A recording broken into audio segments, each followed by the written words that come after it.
The LCD will display a flush alert when a cleaning cycle is required. To start the cleaning cycle, insert the 1-cup basket into the portafilter. Place the cleaning disc inside, followed by 1 cleaning tablet on top of the cleaning disc. Insert and lock the portafilter into the group head. Empty the drip tray and replace it into the machine.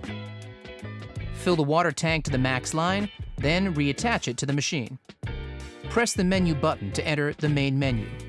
Use the grind amount dial to navigate the menu to flush. Then press to select. The 1-cup button will illuminate. Press the 1-cup button to start the cleaning cycle. The remaining time for the cleaning cycle will be displayed on the LCD. Once the cleaning cycle is complete, the machine will beep and return to ready mode. If any of the cleaning tablet remains in the cleaning disc, repeat the cycle until the cleaning tablet has completely dissolved.